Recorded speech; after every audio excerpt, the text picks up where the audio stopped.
एक दिन हजरत मोहम्मद मुस्तफ़ा सल्लल्लाहु अलैहि वसल्लम जंगल के करीब से गुजर रहे थे। आप सल्लल्लाहु अलैहि वसल्लम ने देखा कि एक यहूदी शिकारी ने एक हिरण को बांध रखा है। जब हजूर सल्लल्लाहु अलैहि वसल्लम करीब गए तो हिरण रो पड़ी और अर्ज करने लगी, या रसूल अल्लाह, आज सुबह मैं अपने बच्चों को छोड़कर खुराक की तलाश में निकली थी, मगर इस यहूदी ने मुझे पकड़कर बांध दिया। सुबह से अब तक कैद में हूँ। मेरे छोटे छोटे बच्चे हैं जिन्हें मैंने दूध नहीं पिलाया। उन्हें मेरी कमी महसूस हो रही होगी। उनके गले प्यास से सूख गए होंगे। या रसूल अल्लाह, मेरी मदद फरमाइए, मुझे इजाजत दिलवाइए कि मैं जाकर अपने बच्चों को दूध पिलाऊं। हिरण्य की दर्द भरी फरियाद सुनकर रसूल अल्लाह सल्लल्लाहु अलैहि वसल्लम की आंखें नम हो गईं। आप सल्लल्लाहु अलैहि वसल्लम ने शिकारी से फरमाया, ऐ यहूदी, तूने इस मासूम हिरण को क्यों बांध रखा है? यहूदी ने जवाब दिया, मैंने इसका शिकार किया है। जंगल के जानवरों का शिकार जायज है, इसलिए मैंने इसे बांधा है। नबी करीम सल्लल्लाहु अलैहि वसल्लम ने फरमाया, क्या तू नहीं देख रहा कि यह एक माँ है? इसके थन दूध से भरे हैं।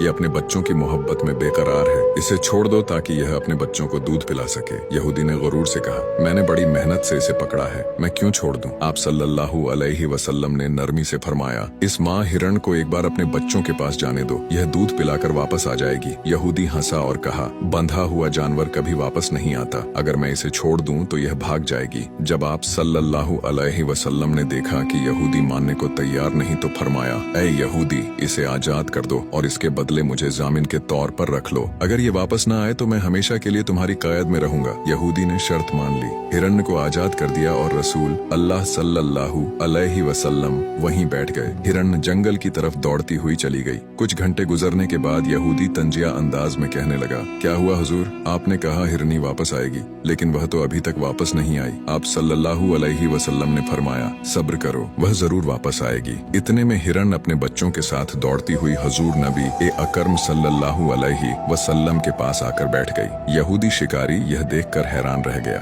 यह देखकर यहूदी रो पड़ा और बोला, या रसूल अल्लाह सल्लल्लाहु अलैहि वसल्लम, जैसे आपने इस हिरण को मोहलत दी, मुझे भी मोहलत दे दें ताकि मैं भी अपने बच्चों समेत आपके दर का गुलाम बन जाऊं। सुभान अल्लाह। फिर वह कलिमा पढ़कर मुसलमान हो गया।